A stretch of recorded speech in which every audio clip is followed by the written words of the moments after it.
संगे चंदा चके चंदमला चंचो पदो दाने के सोचे तो के जस के भी संगे डोला पेंजी संगे दो पराशो संगे चंदा चके चंदालवा चंचो पदो दाने के सोचे तो के जस के भी संगे डोला पेंजी संगे दो पराशो संगे चंदा चके चंदमला चंचो पदो दाने के सोचे तो के जस के भी संगे डोला पेंजी संगे दो पराशो सिमजे थमजे देवा दान देवे गुदान देम के दुंगा दान दुंगा की गुदान टावा के दुंगा में भी देवा तम बतम मिटा के 예린 장당이 나타나 당연 체매 발라셈 답도 내버려 좀 셈제 담제 대화당 대위교단 대마교지 동아당 동아교단 자와교지 동아 매비 대화 담바당 매는 예린 장당이 나타나 당연 체매 발셈 답도 내버려지 셈제 담제 대화당 대위교단 대마교지 동아당 동아교단 자와교지 동아 매비 대화 담바당 매는 예린 장당이 나타나 당연 체매 발셈 답도 내버려지 뭐 बुद्धको शरणमा जान्छौं धर्मको शरणमा जान्छौं संघको शरणमा जान्छौं सम्पूर्ण आमा प्राणीहरू सुख र सुखको कारणमा रहिरहन् सम्पूर्ण आमा प्राणीहरू दुःख र दुःखको कारणबाट अलग रहिरहन् सम्पूर्ण आमा प्राणीहरू दुःख रहित सुखबाट कहिले अलग नरहन् सम्पूर्ण आमा प्राणीहरू रिस राग रहित समता भावमा रहिरहन् तसिदेले आज म फेरि शान्ति पथको 9 श्रृङ्खलामा लामो समयपछि यहाँहरु माझमा उपस्थित भएको छु। यो मतलब केही समय अगाडि केही महिना अगाडि 8औं श्रृङ्खलासम्म रेकर्ड गरेको थिएँ। त्यसपछि कोभिडको लकडाउनको कारण र अन्य कारणबाट बीचमा केही समय ब्रेक हुन गयो। आज फेरि म निरन्तर दिन गइरहेको छु। बुद्धको दर्शन नै सम्पूर्ण आमा प्राणीहरू सम्पूर्ण दुःखबाट अलग रहेर सम्पूर्ण सुखको मार्गमा त्यो सुखको मार्ग हुँदै त्यो बाटो अपनाउँदै अन्तमा एउटा पनि प्राणी बाँकी नरहेकन बुद्धत्व प्राप्त गरून् भन्ने महान लक्ष्यका साथ धर्म देशना गरिरहेको जुन आफूभन्दा पनि अरू प्राणीहरूको हितलाई सर्वोपरि राखेर अध्ययन र अभ्यास गर्ने नै महायानका हुन्। बुद्ध दर्शन चाहे जुनसुकैको होस्, थेरवाद, महायान, पारमितायान वा वज्रयान, जुनसुकैको लक्ष्य पनि के हो त भन्देखि सम्पूर्ण प्राणीहरूलाई सुख र सुखको कारणमा रहिरहन् र सम्पूर्ण दुःखबाट मुक्त रहिरहन् भन्ने यही नै प्रमुख र अन्तमा सबैले बुद्धत्व प्राप्त गरून्। जुन अवस्थामा पुगेपछि कहिल्यै पनि दुःखमा फर्किनु पर्दैन। त्यसैले गर्दा यो श्रृङ्खलाको नाम पनि शान्ति पथ भनेर चाहिँ राखिएको छ। धर्म टेलिभिजनको शान्ति पथले साँच्चीकै सम्पूर्ण प्राणीहरू सम्पूर्ण दुःखबाट मुक्त भएर कहिले फरक नखाने, कहिले फर्किनु नपर्ने सुखमा प्राप्त गरून् भन्ने महान लक्ष्यका साथ यो धर्म टेलिभिजन सुरु भयो र त्यसै अन्तर्गत यो शान्ति पथमा मैले साप्ताहिक रूपमा श्रृङ्खलाबद्ध रूपमा धर्म प्रवचन गर्ने जमर्को गरेको छु। हुन त यो शान्ति पथ अति नै बृहत चिज हो। केही कुरालाई थोरै कुराले समेट्न सक्दैन। तापनि बुद्धले हाम्रो मनलाई अशान्ति हुने कुरालाई 5 वटा दिख अथवा क्लेशहरूमा विभाजन गरेर बताउनु भएको छ। मैले पहिले नै पनि भनेको थिएँ, ती 5 वटा क्लेशहरू अथवा मूल दुःखको मूल कारणहरू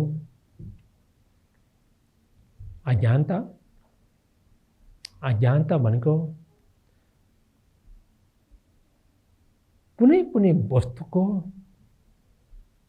वास्तविकता के हो अथवा जुन वस्तुबाट अथवा केले हामीलाई सुख मिल्दछ, केले दुःख प्राप्त गर्दछ भन्ने कुराको वास्तविकता थाहा नहुनु नै अज्ञानता हुँदा यो विराट रहेको छ। अर्थात् बुद्ध दर्शन थाहा नपाउनु, कर्म र कर्मको फल थाहा नहुनु, बोधिचितको कुराहरू थाहा नहुनु, दर्शन थाहा हुनु, त्यही नै अज्ञानता हुनु। त्यसमा विराट छ। अब दोस्रो, जट हेर्दा आनन्द आउने तर त्यसले निरन्तर दुःख र दुःखकै कारणमा लगिरहने चाहिँ के हो त भने आसक्ता अर्थात् लोभ हो। यो जट हेर्दा आसक्ता र लोभले आनन्द दिए जस्तो लाग्छ, तर त्यसैको कारणले गर्दा असङ्ख्य दुःखहरू पीडाहरू प्राप्त गर्छन्। यसको बारेमा मैले अघिल्लो बहसमा कुरा गरेँ। र तेस्रो कारण के हो भने कि रिस उठ्नु। रिसको कारणले गर्दा तुरुन्त आफैलाई पीडा हुन्छ, तुरुन्त अर्को व्यक्तिलाई पीडा हुन्छ र कालान्तरमा आफू र सबै अत्याधिक पीडामा डराउने काम गर्दछ। त्यसकारण रिसले क्षणिकदेखि दीर्घकालसम्म पीडा नै पीडा मात्र दिन्छ। त्यसकारण हामीले कन्ट्रोल गर्नुपर्ने, बुझ्नुपर्ने के हो भने कि रिस नै हुन्।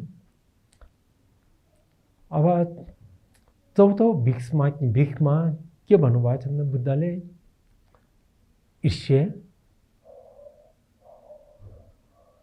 ईर्ष्या कहाँबाट आउँछ त भनेदेखि आफूभन्दा अर्को व्यक्तिमा सम्पत्ति छ, ज्ञान छ, रूप छ, बोली मिठो छ,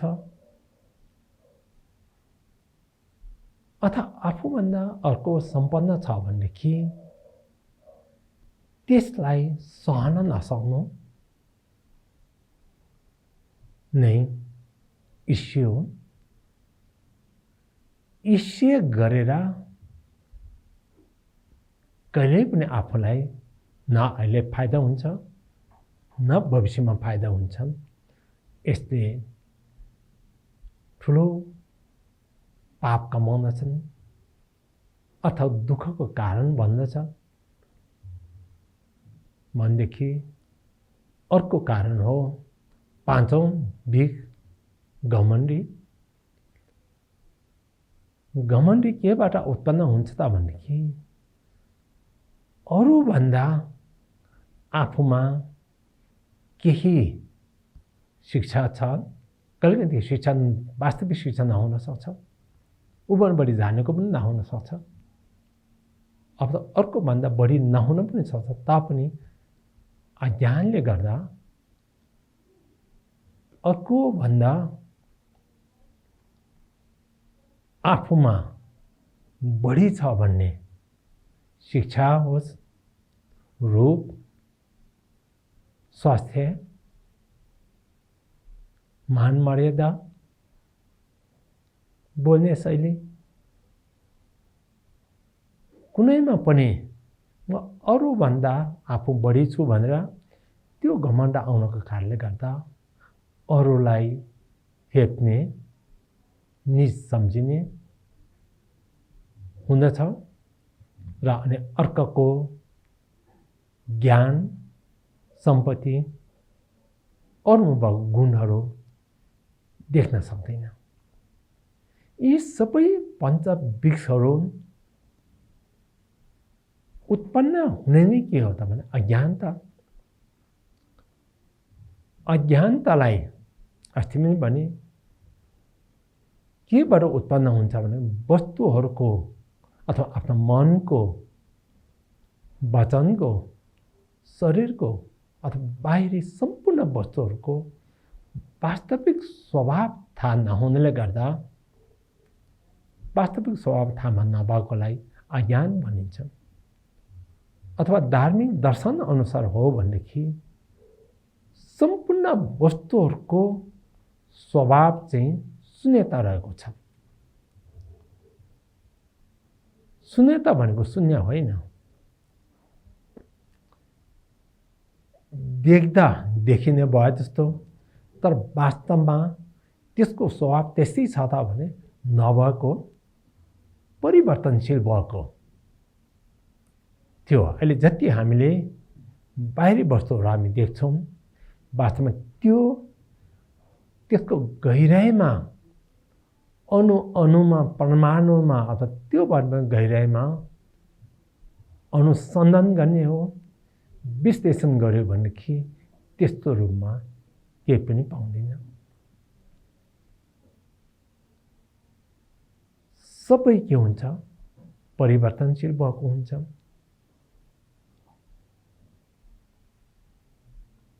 त्यसको स्वभाव ठक्कै रूप त्यो हुँदैन। मैले अस्ति पनि भनेको थिएँ, उदाहरणको लागि एउटा मान्छे, अब मेरै शरीरको कुरा गरौँ, अहिले मलाई अहिले भिक्षु आङपुरी शेर्पा भनेर भन्छ, तर आङपुरी शेर्पा भनेको को हो त?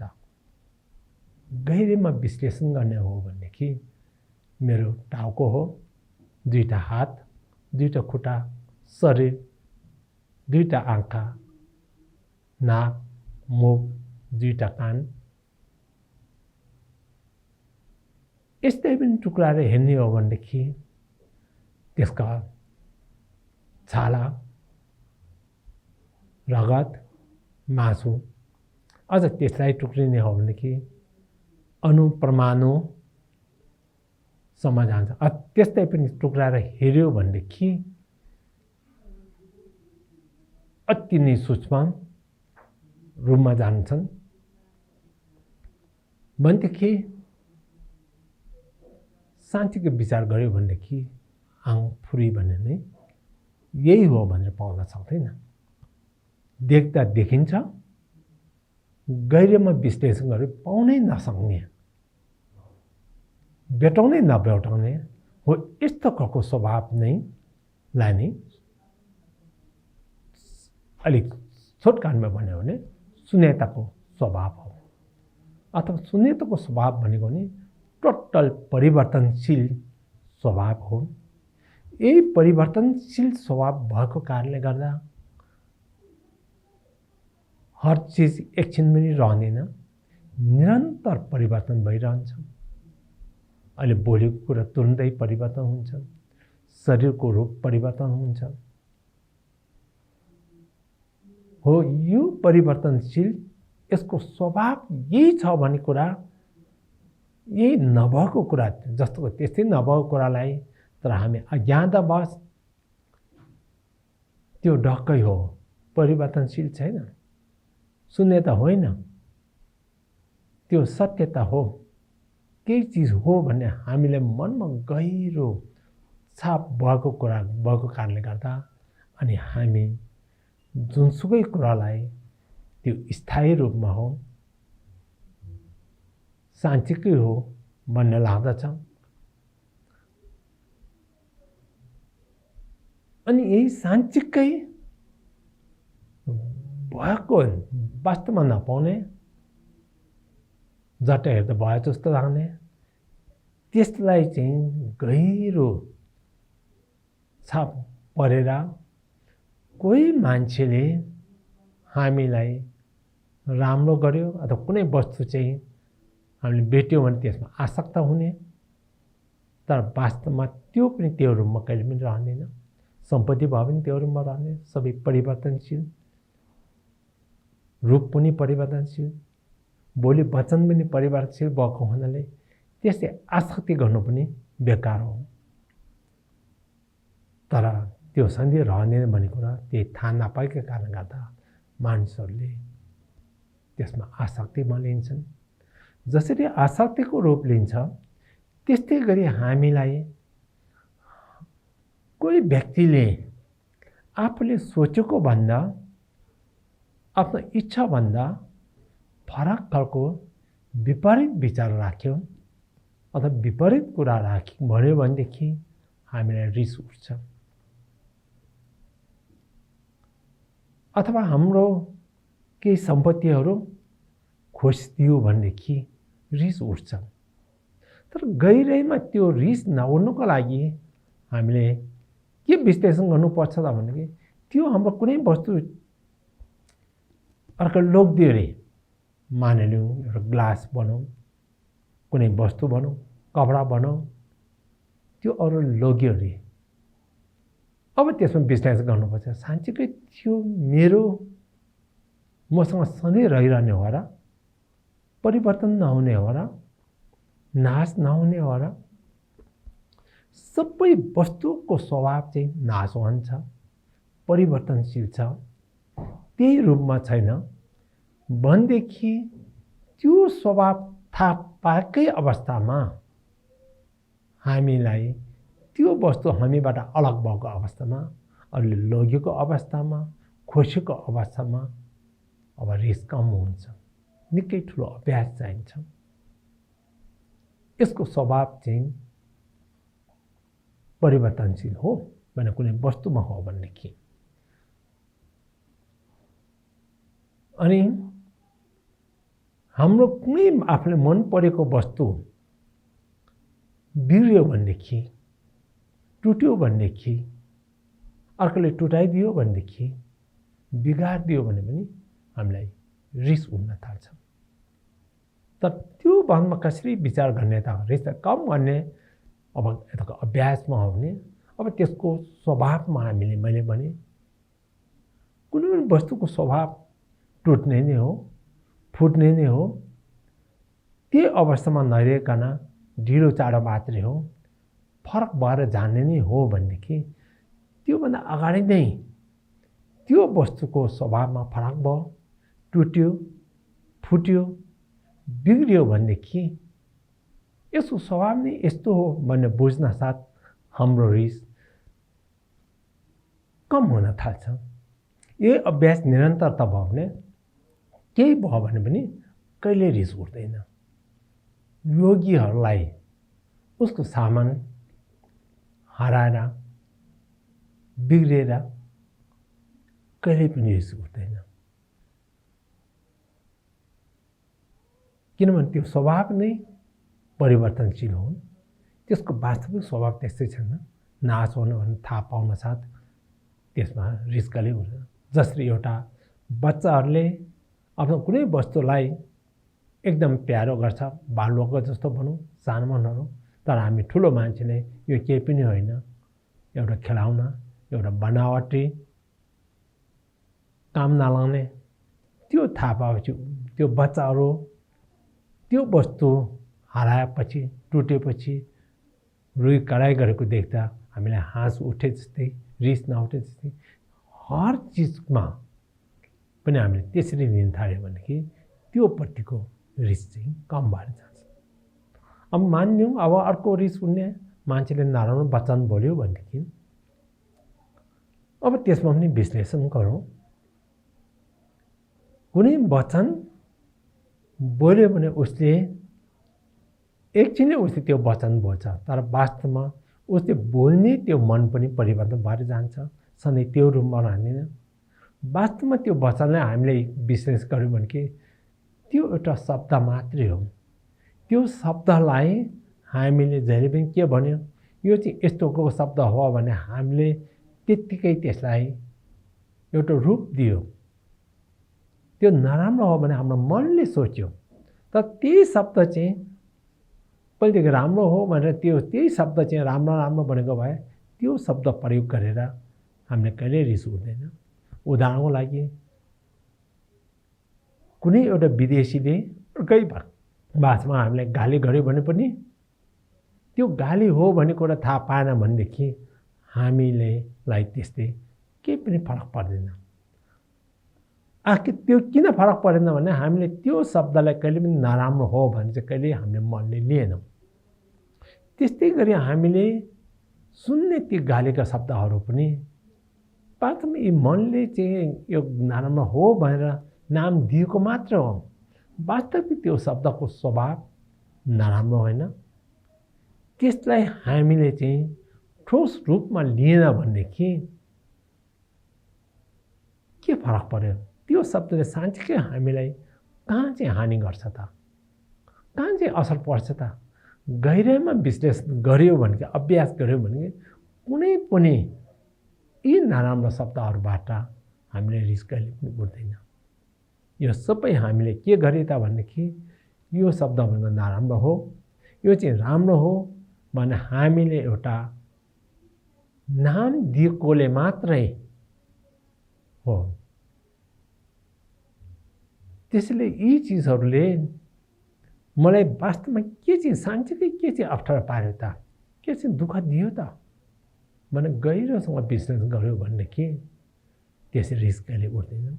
अनि एउटा उदाहरणको लागि हामीले रिस उठ्ने, मैले अस्ति पनि भनेको थिएँ, पहिले पनि म अहिले पनि भने आङपुरी अथवा म भन्ने को हो त?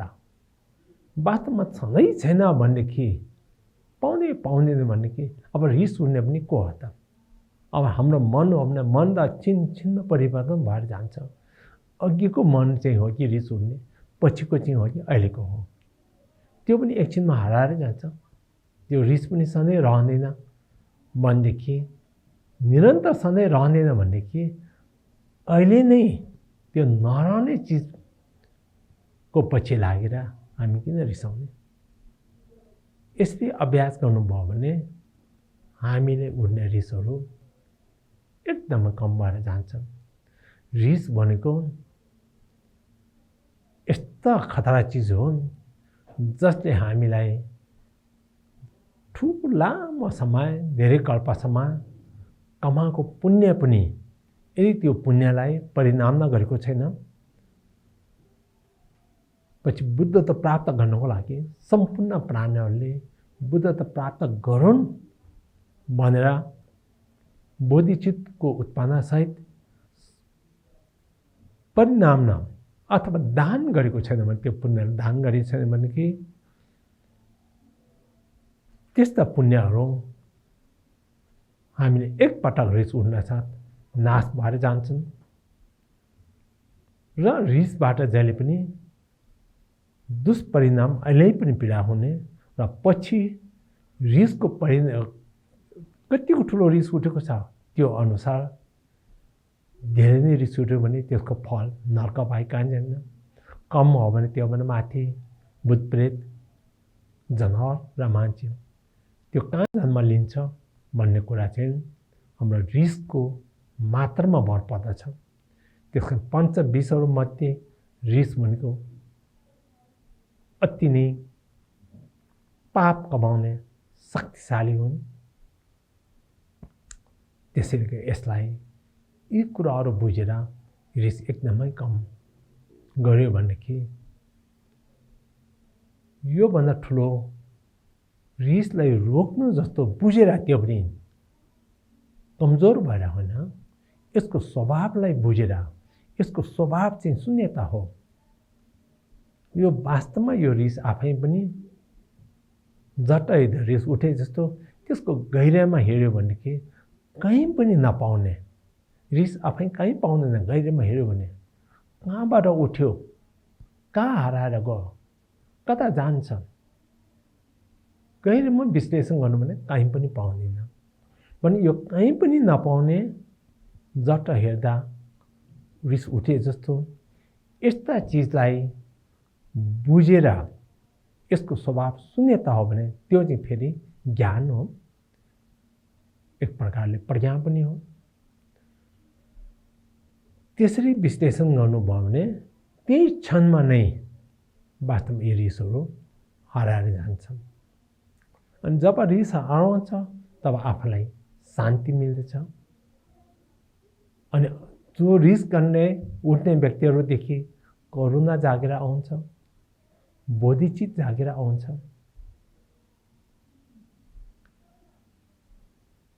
त्यसैले यी 5 विषहरू मध्येको हाम्रो सबभन्दा ठुलो दोष नै रिस हो। यसरी बुझेर काम गर्यो भने अति नै उत्तम हुन्छ। रिसको स्वभाव नै शून्यता हो, यसको आफ्नै स्वभाव छैन, यो परिवर्तनशील हो। त्यो एकैछिनमा नाश भएर जान्छ, परिवर्तन भएर जान्छ, रहँदैन भने यसको पछि लाग्नु बेकार हो भने सोच्नुभयो भने त्यही क्षणमा नै अति नै ठुलो पुण्य पनि मिल्दछ, आफूलाई पनि शान्ति मिल्दछ, अरूलाई पनि शान्ति मिल्दछ। नत्र भनेदेखि यो रिसले हर चिजलाई सबभन्दा ठुलो बेकार गर्दछ। कतिपय मान्छेले रिस उठ्नले आफ्नो परिवारभित्रको सम्बन्ध खलबल हुने, सम्पत्तिमा नाश हुने, तोडफोड हुने, आफ्नो पनि नाश भन्ने, अर्काको पनि नाश गर्ने, सम्बन्ध विच्छेद हुने, आफू पनि ज्यादा न ज्यादा रिस उठ्ने। कतिपय मान्छे सहन नसक्ने त्यस्तो छ भने आत्महत्या गर्ने, अरूलाई रिस सहन सकेन भने अरूको पनि हत्यासम्म गरिदिने, ठुलो नोक्सान पुर्याइदिने भएको हुनाले हामीले यसलाई बुझेर, यसको दोषहरूलाई बुझेर अहिलेदेखि कम गर्ने अभ्यास गर्नुहोस्। यो अभ्यासभन्दा ठुलो अभ्यासहरू केही पनि होइन र अभ्यास गरे अभ्यास गर्न नसक्ने होइन, तर यसको लागि निरन्तरता चाहिन्छ। त्यसकारण रिसलाई यहाँ सबैले कम गर्नुहोस्, यही नै मेरो शुभकामना छ। र यो शिक्षाको पुण्यले सम्पूर्ण आमा प्राणीहरू